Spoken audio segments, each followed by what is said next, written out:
warahmatullahi wabarakatuh. Hari ini kita akan ketemu dengan sahabat Rasulullah yang namanya Ali bin Abi Thalib. Ali bin Abi Thalib ini putra pamannya Nabi, putranya Pak Abu Thalib. Jadi saudara sepupu. Ketika musim peceklik lah, Abu Thalib dalam kehidupan yang agak susah, anaknya banyak. Lah orang-orang yang kaya, saudara yang kaya, Nabi suaminya Ibu Khadijah yo kaya yo. Kemudian ada Abbas bin Abdul Muthalib itu juga orang kaya. Rundingan lah Muhammad belum Rasul ini. Muhammad ini dengan Abbas bin Abdul Muthalib, yuk kita ringankan yuk paman Abu Thalib, kita ambil anaknya satu-satu. Yo, Abbas mengambil Ja'far kemarin yang saya ceritakan, Ja'far bin Abu Thalib, Nabi mengambil Ali. Jadi Ali itu diasuh Nabi sejak kecil. Ketika Nabi diangkat menjadi Rasul, dia baru berumur 7 tahun. Satu saat dia melihat Nabi dengan Ibu Khadijah sedang sholat. Dia lihat gitu, loh, kamu berdua ini lagi ngapain? Kata Nabi, ini adalah agama Allah yang diturunkan melalui Rasulnya, yaitu aku, yang agama ini tidak menyembah Lata, Uzza, Manat, Hubal, berhala-berhala itu sudah. Kita hanya mengesahkan Allah. Saya mengajak kamu, Ali, yuk kamu bersyahadat. Bentar, aku kok nggak pernah denger ya ada agama kayak gini. Saya tak tanya sama bapakku dulu lah, tanya sama Abu Thalib. Ya wes, gitu kata Nabi. Tapi sebentar kemudian Ali balik lagi, langsung dia asyhadu alla ilaha illallah wa asyhadu anna Muhammad. Loh, kowe kok langsung syahadat kenapa? Kan tanya bapakmu dulu. Alah enggak lah, ini kan masalah hati dan pikiranku. Aku sudah mantep kok untuk mempercayai Allah dan Rasulnya, untuk meninggalkan berhala-berhala Lata Uzza itu. Aku sudah mantep, opo toh kuwi gitu. Sudah, aku ikut kamu. Itu kata Ali bin Abi. Jadi sahabat yang masih kecil, lebih muda daripada Zaid bin Harithah, lebih muda dari Zaid bin Muhammad. Zaid yang anak angkatnya Rasul.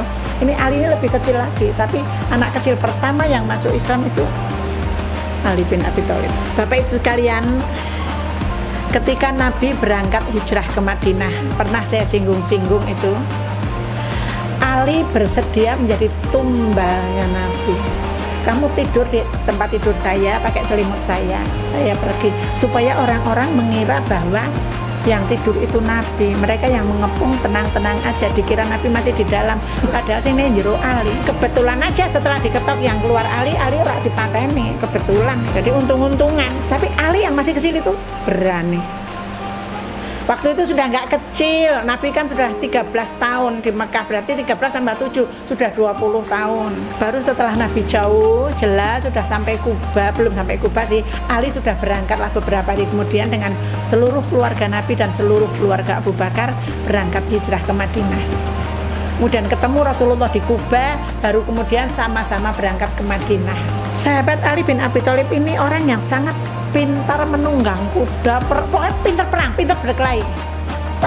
Dalam semua peperangan Rasul, kecuali perang Tabuk, Ali ini nggak ikut perang Tabuk kalau nggak salah ya, aku lali. Ada satu perang yang dia nggak ikut, dia disuruh Nabi jaga kota, jadi wali kota lah, jadi gubernur Madinah lah. Tak tinggal semua berangkat, gue sing jaga kantor lo ya, gitu. Itu setiap kali terjadi peperangan mesti biasanya ada perang tanding dulu, 1 lawan 1. Ali selamanya belum pernah kalah. Setiap perang tanding itu belum pernah kalah. Jago berkelahi betul.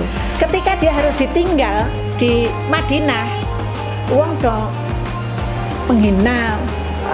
Kowe ki apa cemen, nggak berani ikut Rasulullah maju perang. Padahal disuruh Rasul itu ya, tinggal di Madinah itu. Ali ora trimo ngono lho. Kejantanannya enggak terima dibilang cemen gitu. Dia ngomong sama Rasulullah, "Niki pripun? Aku dadak mbok kula dadak ditinggal sakniki kabeh wong do ngenyek kula jare saya orang penakut." Ali, apa kamu enggak seneng kalau kamu itu bagiku sebagai Harunnya Nabi Musa? Nah, itu terkenal. Jadi Nabi Musa punya saudara namanya Nabi Harun. Kamu itu cuma nggak ada nabi sesudahku, tapi sesungguhnya kamu itu bagiku itu seperti Harunnya Nabi Musa.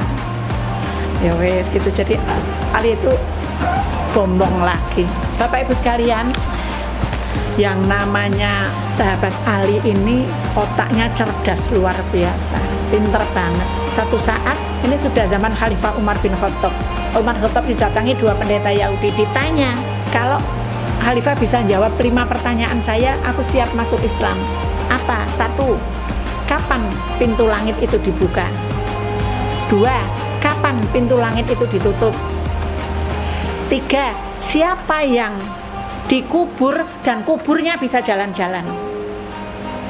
4, siapa makhluk Allah yang bisa mengingatkan kaumnya dia bukan golongan manusia dan bukan golongan jin? 5, siapa, sebutkan olehmu wahai Khalifah kalau kamu tahu 5 makhluk Allah yang tidak dilahirkan oleh ibunya. Bingung Umar, pertanyaan opo iki? Panggilin Ali. Panggil Ali bin Abi Thalib. Ditanya begitu, Ali dengan enteng dia menjawab, pintu langit dibuka ketika orang mengucapkan la ilaha illallah wa asyhadu anna muhammadar rasulullah. Kapan pintu langit ditutup? Ketika orang itu syirik. Siapa yang dikubur dan kuburannya jalan-jalan? Nabi Yunus. Nabi Yunus ditelan sama perut ikan, ikannya jalan kemana-mana. Dan kemudian dimuntahkan kembali di pantai. Karena Nabi Yunus berdoa selalu membaca la ilaha illa anta subhanaka inni kuntu minadz dzalimin. Siapa makhluk Allah yang bisa mengingatkan kaumnya padahal dia bukan manusia, bukan jin? Kata Ali, semut pada zaman Nabi Sulaiman. Nabi Sulaiman punya mukjizat bisa mendengar suara-suara siapapun. Siapapun yang ngomong, binatang ngomong, jin ngomong, setan itu menguasai semua. Nabi Sulaiman itu. Lah ketika Nabi Sulaiman dengan pasukannya mau lewat, ada semut, cepat masuk, ngomong sama rakyatnya, sama teman-temannya semut. Nabi Sulaiman sama tentaranya mau lewat, nanti midak awake dhewe kono rak krasa kene mencedel. Jadi cepat masuk ke anu.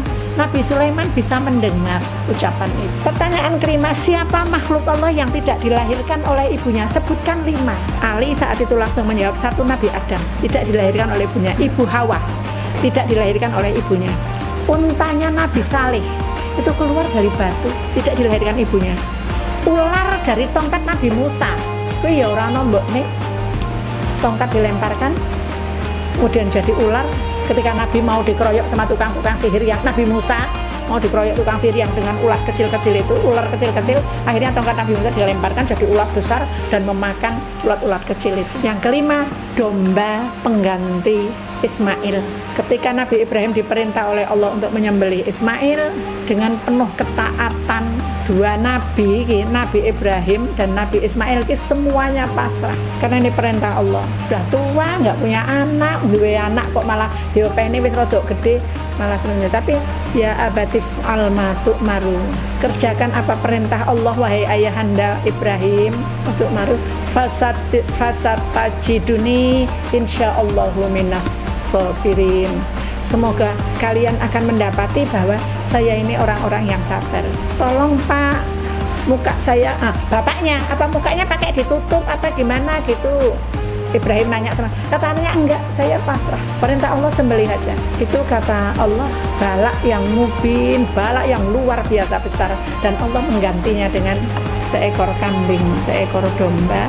Begitu hebatnya pengorbanan Ibrahim sehingga dijadikan oleh Allah syariat. Ketika orang mengerjakan ibadah haji, itu hanya pengulangan apa yang dilakukan oleh Nabi Ibrahim pada waktu itu. Bapak Ibu sekalian, wong liyane ora mikir, ora tekan. Saya juga kalau nggak membaca, aku ora tekan mikir. Pertanyaan pendeta Yahudi ini. Tapi ternyata Ali dengan cepat menjawab semua. Umar wong pintere kaya ngono, wong cerdase ngatur negara iso jiliting kon bayar iki ra iso. Tapi ternyata Ali dengan mudah. Itu makanya Rasul bilang, kalau aku ini pengetahuan, maka kamu itu Ali adalah pintu gerbang kota pengetahuan. Pintere ora karuan.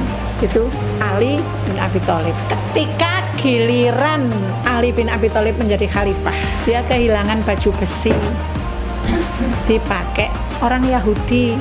Kuwi kok kaya nggonku ya. Namanya punya kita, ono cacate, ono suwae, ono warnane sing rada nayang sithik, apa-apa kita kan tahu persis karena itu punya kita. Iki koyo duweku lho. Diperhatikan gitu. Coba saya lihat. Ini punyaku, kata Ali. Enggak, ini punyaku, kata orang Yahudi. Iki nggonku iki lho, cacate iki lho, aku ngerti. Beleng-belenge anu nek saya tahu semua ini. Tapi kata Yahudi enggak. Ya udah kalau gitu kita ke pengadilan. Raja Ali bin Abi Thalib, Presiden Ali bin Abi Thalib, Khalifah Ali bin Abi Thalib itu membawa kaum Yahudi itu ke pengadilan. Sampai di sana karena Ali tidak punya saksi sama sekali, akhirnya kalah. Sing menang orang Yahudi itu. Ya udah Ali nyerah. Loh, Pak Yahudi heran. Loh, kamu kan khalifah kok bisa seperti itu? Lah gimana? Memang keadilan harus ditegakkan. Kalau nggak punya saksi ya sudah. Akhirnya orang Yahudi mau ngaku. Bener ini 2 hari yang lalu saya curi punyamu, kita balik ke. Saya baru tahu keadilan dalam Islam seperti itu. Akhirnya Yahudi tadi langsung bersyahadat masuk Islam. Itu sekelumit sedikit cuplikan-cuplikan anekdot-anekdot tentang Khalifah Ali bin Abi Thalib. Ali bin Abi Thalib itu didewa-dewakan betul oleh orang Syiah. Orang yang membela Husain bin Ali sing ora trimo kenapa khalifah kemudian pindah ke Muawiyah, kenapa enggak ke Hasan Husain, ora trimo. Orang-orang ini namanya orang-orang Syiah. Sejarah dulu loh ya. Kalau sekarang saya nggak paham, politik saya nggak paham. Itu orang dulu itu Syiah. Karena mereka memuja-muja Ali luar biasa, muncullah saat itu banyak sekali hadis-hadis palsu yang memuji-muji Ali bin Abi Thalib, padahal sebenarnya bisa jadi Allahu a'lam. Sahabat Ali bin Abi Thalib datang ke masjid terlambat, akhirnya Allah ngendek srengenge ojo ngantek jedul iki Ali urung tekan masjid. Wallahu a'lam. Itu banyak sekali cerita yang aneh-aneh tentang beliau, tetapi itu banyak sekali diselidiki, ternyata hadisnya orang-orang Syiah yang hadis palsu. Tapi insya Allah yang saya sampaikan ini tadi dasarnya itu bacaannya itu apa, footnote-nya itu jelas betul. Di buku-buku itu ada footnote-nya. Ini kitab ini, kitab ini, kitab ini gitu. Sampai kita pada perkawinannya Ali bin Abi Thalib ini dengan Fatimah Az-Zahra putri Rasulullah. Fatimah dilamar oleh Abu Bakar. Nabi enggak. Dilamar oleh Umar. Enggak. Jangan banyak mikir ya. Abu Bakar kan mertuanya, masa ngelamar anaknya Rasul? Kan mertuanya Rasul. Umar kan mertuanya, kok ngelamar anaknya Rasul? Saat itu, seperti itu tuh bukan masalah. Yang penting halal. Saya umpamanya, bapak meninggal, saya nikah dengan adiknya nggak masalah. Tapi saya menikah dengan bapaknya, bapak nggak boleh. Saya ketemu dengan bapak, dia duda wet duwe anak. Setelah bapak meninggal, saya kawin sama anak, nggak boleh. Tapi yang meninggal saya, bapak mau nikah dengan adikku boleh, anak adikku boleh, anak Mbak Yuku nggak masalah, itu halal. Biasanya bapakku ngelamar aku, nggak masalah. Jadi itu mertuanya Rasulullah melamar Fatimah, ya memang boleh. Tapi Nabi enggak. Umar datang ngelamar, enggak. Bapak Ibu sekalian, saya mohon kita buka agak lebar. Kita tidak bisa ngejudge, menghakimi, mengambil kesimpulan dulu kejadian peristiwa zaman dulu dengan yang kita alami sekarang. Ketika saya bercerita, Anas bin Malik didoakan oleh Rasulullah, nanti keturunannya akan banyak.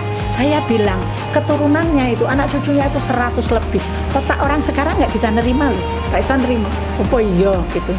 Tetapi generasi saya, bahkan saya punya saudara umurnya lebih tua saya 5 tahun, itu masih punya anak 9. Jadi wong zaman biyen iki anak akeh kok. nggak apa-apa, biasa. Lah nek wong siji duwe anak 12, sing 12 mau duwe anak 10 apa enggak sudah 120 cucunya. Kita tidak bisa menilai dengan akal kita sekarang yang dihubungkan dengan kondisi sekarang. Jadi tidak bisa menilai Abu Bakar kok geleme nglamar cah cilik. Nah itu jadi Umar kok ngelamar cah cilik anaknya Nabi. Itu kita nggak bisa berpikir. Sekarang ini dengan ngomong itu di sini udah timbul tulisan di HP. Hanya dengan ngomong, mouse-nya itu ada bercabang gitu. Malah kita ngomong bahasa Indonesia di situ udah keluar bahasa Inggris. Wah lah nek koyong ini itu 120 bahasa. Nek koyong ini wong penterjemah mati pangane no. Orang yang kerjanya menterjemah itu loh, kepaten pangan. Sehingga bisa menulis membaca itu udah nggak perlu sekarang. Padahal beratus tahun menulis dan membaca itu menjadi ciri peradaban. Nek wong goblok ini toh wae maca tulis itu peradabannya apa istilahnya underdeveloped, di bawah perkembangan peradaban. Saiki ternyata kalau udah kayak gitu baca tulis nggak perlu toh. Panjenengan mau menyepelekan pelajaran baca menulis halus kasar ora iso. Itu zaman dulu. Gimana hati-hatinya kita pelajaran halus kasar? Saya kira Bapak Ibu semua masih merasakan itu. Soalnya aku bagi buku TK itu masih ada buku halus kasar itu TK sekarang. Hari nek ngene iki kan wis ora perlu meneh wong iso nulis maca. Anggere iso ngomong wis dadi tulisan. Zaman biyen karo saiki beda. Nggak bisa untuk patokan. Zaman saya dulu kirim-kirim pesan itu lewat angin. Iyalah, oh angin sampaikanlah salamku lah. Angin, oh angin malam bawa daku kepadanya. Nah, angin kon nggawa awake dhewe rono. Panjenengan mesti ketawa. Zaman saiki ngene kok kirim pesan. Ada lagu favoritku banget zaman biyen. Wahai anginan lalu, sampaikanlah pesanku ini. Pesan lewat angin, tekane kapan? Ngono kuwi yo tekan lho. Ada jawabannya lho. Wahai anginan lalu, telah ku terima pesanmu iki kapan? Apa mau bengi apa piye angin lemoro nyampe ke pesan. Aneh, tapi dulu memang begitu. Punya buku tebel gitu toh, terus ditulis lagu Wahai anginan lalu, nanti dikirim ke saya umpama iki lho. Waktu itu saya nulis lagi, ya ta.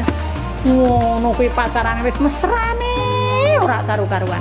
Jangan dikira enggak ada cium-ciuman lho. Hayati apa ujung jarimu ku cium mesra tadi malam lho. Nih ya kuwi hanya dalam mimpi ora enak ya. Ngono nek dadi bojone anak songo. Coba Masya Allah. Bapak Ibu, tolong kita tidak boleh mengukur keadaan atau peristiwa yang terjadi dulu. Nabi itu ada loh yang bilang Nabi itu pedofil, menikahi anak kecil, menikahi Aisyah anak kecil. Padahal perkawinan Rasul ketika Nabi belum jadi Rasul, istrinya satu, Khadijah binti Khuwailid. Selama menikah dengan Ibu Khadijah ini Nabi tidak pernah menikahi orang lain. Tetapi ketika dia menjadi Rasul, malaikat Jibril datang bawa nampan. Di situ dilihat gambarnya Aisyah. Sopo kuwi malaikat Jibril? Itu jodohmu dunia akhirat. Ini istrimu dunia akhirat. Mikir deh, lu kuwi kan Aisyah anak Abu Bakar. Iya, ini jodohmu. Hanya Allah yang maha tahu. Hanya Allah yang akan menyampaikan maksud. Saya tidak tahu apa-apa. Itu jawab Rasulullah. Kalau kita mencari hikmah sekarang dari Aisyah yang di rumah jadi istri Rasul sejak dari masih kecil itu, disitulah sumber ilmu pengetahuan agama tentang wanita. Bagaimana ketika haid, bagaimana ketika bercampur dengan suami, bagaimana semua pelajaran tentang wanita itu dari Ibu Aisyah Ummul Mukminin. Jadi Aisyah itu seperti komputer, hard disk. Nah, itu alat yang nyimpen seluruh tentang peraturan-peraturan agama tentang wanita. Nabi kan ora iso ngomong langsung toh, sebagai manusia dia yo piye.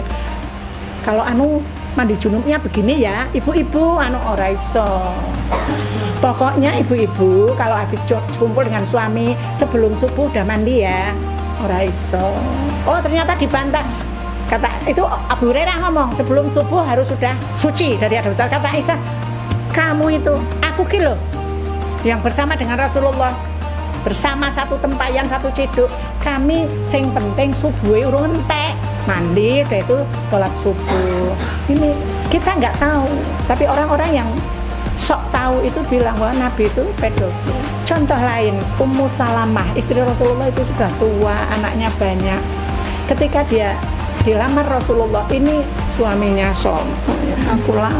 suaminya meninggal di Habasyah, rombongan Habasyah ini hijrah yang pertama, pulang suaminya udah meninggal. Suaminya itu baiknya luar biasa. Ummu Salamah sampai ketika diajari kamu harus berdoa innalillahi wa inna ilaihi rajiun, Allahumma jurni fi musibati wa khluf li khairam minha, beri saya pahala dari musibah ini, kemudian beri ganti saya yang lebih baik ya Allah.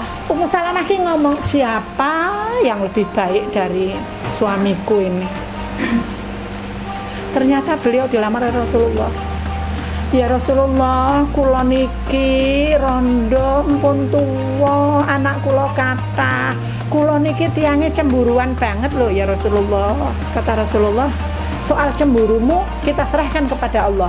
Soal kamu sudah tua dan punya anak, karena itu saya diperintah oleh Allah untuk menikahimu. Diperintah memberi contoh, karena Nabi harus memberi contoh. Makanya setiap habis peperangan banyak yang gugur, Nabi menawarkan siapa yang mau menikahi, siapa yang menikahi janda-janda. Asma binti Umais kemarin baru diceritakan Ja'far meninggal di bidang Mu'tah perang Mu'tah, anaknya kecil-kecil 3. Nabi bilang Abu Bakar, sing ditawani pertama Abu Bakar, tolong itu kamu ambil istri, ora iso mangan kuwi engko, kaliren kabeh kuwi engko. Akhirnya dinikahi oleh Abu Bakar. Kembali lagi saya katakan, motivasi pernikahan waktu itu betul-betul bagi orang yang Islam loh ya, kalangan sahabat waktu itu loh ya, itu betul-betul karena Allah. Kembali ke Fatimah dilamar Abu Bakar, kata Nabi enggak, jangan. Dilamar Umar, enggak, jangan.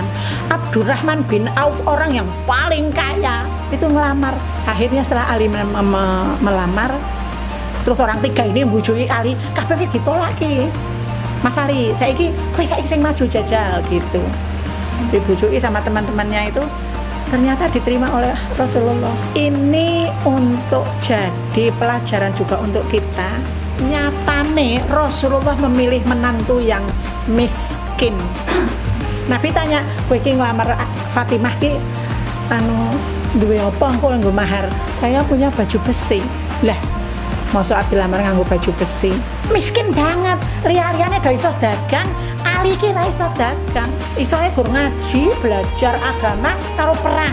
Ya wis to, miskin dia, nggak pernah dagang, nggak bisa dagang, nggak punya ilmu dagang. Akhirnya pernikahan itu dilangsungkan dengan mahar sepotong cincin besi. Cincin besi, bukan perak, bukan emas. Nabi bahkan waktu itu bilang, sebaik-baik wanita yang mulia adalah yang paling murah maharnya. Jadi ora dilarang-larang ke. Maksudnya apa kan diobral ngono ya, tapi ya bukan diobral sih. Dimurahke ngono lah. Nek kene aku ora tapi tidur ya. Pak Riko kuwi mahare sepiro ngono. Enggak apa-apa, mending daripada mlaku rono. Bapak Ibu sekalian, ketika pernikahan itu berlangsung, Hamzah datang bawa unta disembelih untuk tamune sing nggawa, ora sing nikah sing mengeluarkan suguhan. Model begini nih, perkawinan seperti ini ditiru mbek bapakku. Jadi saya menikah itu maharnya waktu itu tahun 76 Rp1.000. Saya murah banget. Saya sudah seneng sama orang Semarang, koncoku sekolah. Saya sudah datang ke sini dengan teman, mestinya ya ora teko dhewe moro wong lanang ora, enggak, dengan teman-teman ke sini. Saya harus tahu, saya akan memilih sebagai suami, saya harus tahu bagaimana keluarganya. Saya kemudian pergi ke Lampung, temen saya ngesir aku mau tak ajak, tapi saya bawa 2 bule.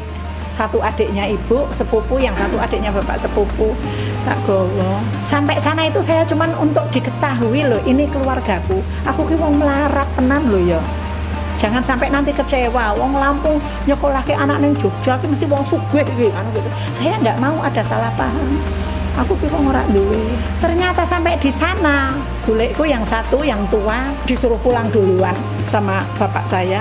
Sore-sore terus duduk di teras, langsung ditanya, "Iki piye Mas Rahmat? Sing ngomong aku sik pokono sik." Bapak langsung, suamiku, calon suami waktu itu. "Kula riyen, Pak."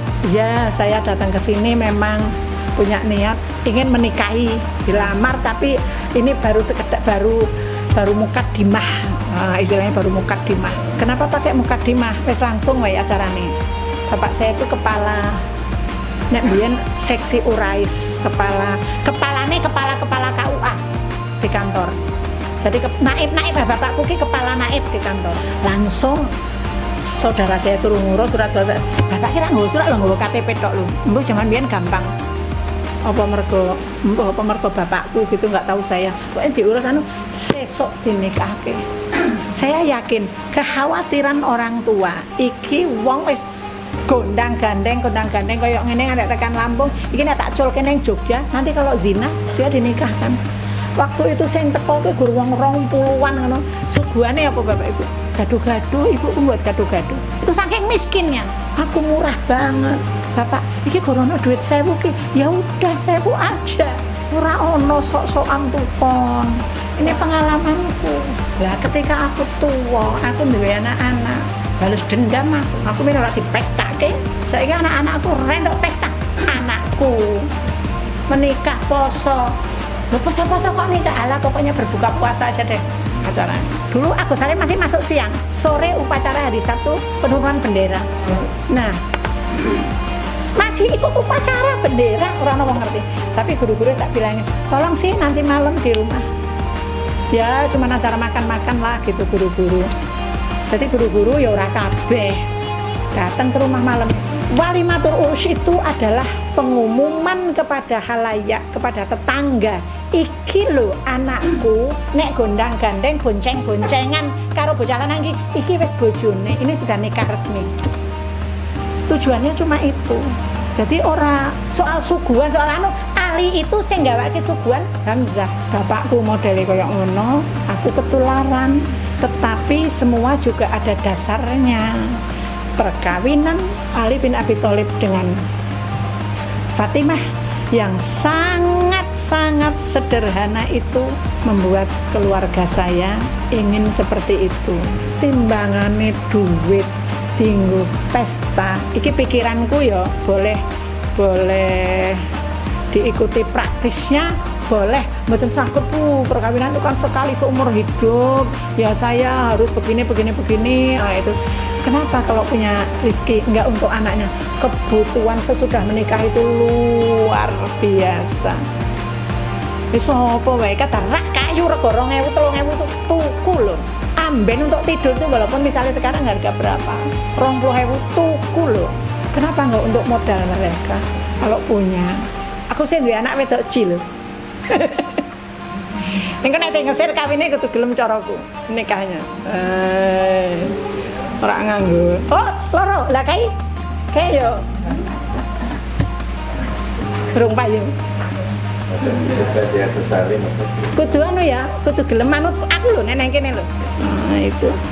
Jadi saya bahkan ana wong ngelok kene gayam. Bu Rohmat nek nang omah jenengku Bu Rohmat ning Majapahit. Asal Bu Rohmat kok ke contoh kayak wong Samin. Astagfirullah. Ya wis ora apa-apa. Saya bebas kok. Saya ndak punya utang. Saya mau nyumbang sana bukan karena aku ini pas mampu disumbang ngono nek aku ora teko ora enak ora duwe diutang-utangke nggo nyumbang apa. Kalau aku mau nyumbang ya tergantung kedekatan hati. Aku mau datang mau nyumbang gini. Aku nggak mau datang ya sudah. Aku ora tahu minta sumbangan orang. Kayaknya hidup begitu tuh enak gitu loh. Nggak punya utang budi, nggak punya. Saya punya bayi manggon nang omah Majapahit. Aku ora tahu slametan. Wong slametan terus sampai emak mertua itu kadang datang bawa tampah gitu jebule iki netone apa kliwone apa pone gitu. Bocah ora tahu gitu. Terus nanti dipanggilkan anak kecil-kecil suruh makan gitu. Karena saya nggak pernah selamatan. Saya dibuatkan sumur sama mertua di luar. Sumurku kuwi sak kampung ke belakang itu ora ndek sumur ning gue timbo. Gue timbo datang ke rumah itu ngambil air itu. Nek selamatan ki gur do liwat besek iki mau aku ora tau entuk. Ternyata apa? Lah kowe ora tau selamatan. Oh ya udah. Tapi ternyata nek tak rasa-rasake meneh ki hemat luar biasa. Kita berbuat baik dengan tetangga, berhubungan baik itu tidak harus dengan cara upacara pernikahan yang mewah-mewah, ngundang sana sini biar totalan utang, terpaksa harus jual ini karena untuk biaya pernikahan. Laku tiga anaknya kan enak. Bapak Ibu sekalian, saya menceritakan apa yang dilakoni oleh keluarga saya. Nek iso ditampa model wong kaya aku ngene iki ya monggo, tapi kalau tidak ya monggo.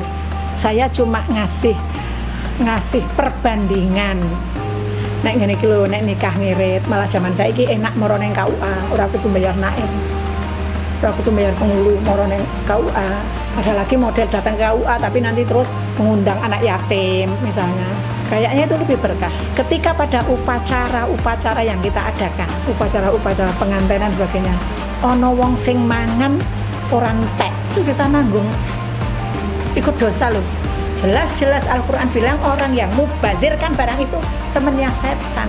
Bapak Ibu sekalian, aneh tetapi nyatane aku ngantek hampir 50 tahun, 76 nikah kan kurang 2 tahun lagi perkawinan mah. Tekan ora iki umure, tekan ora. Alhamdulillah selamat. Betul Bapak Ibu sekalian. Sepanjang kita ngikuti Rasulullah itu wong ana contone, urip ki kepenak, nyaman, enggak punya tanggungan, sugih. Wong sugih itu adalah orang yang enggak punya kebutuhan. Mau butuh apa lagi? Udah aku sekolah, sugih banget itu berarti. Sebanyak apapun hartanya saya bilang kalau dia masih pengen ini, selamanya dia miskin. Sekedar bahan pertimbangan, sekedar untuk perbandingan. Ternyata di dunia ini ada orang yang modelnya macam kayak Bu Nizam. Ning nyatane yo selamat urip ngantek wong, ngantek anak, ngantek putu. Tanpa kendala. Tak kandhani tenan aku nglakoni urip ki kepenak. Ora ndek beban. Iso yo ngene, ora iso yo ngene. Datang ke tempat upacara saya nggak pernah bingung pinjam gelang kalung orang. Saya begini nih pede aja ya untuk mlebu. Ora kok cegat nang njaba untuk mlebu. Jangan. Terima kasih. Assalamualaikum warahmatullahi wabarakatuh.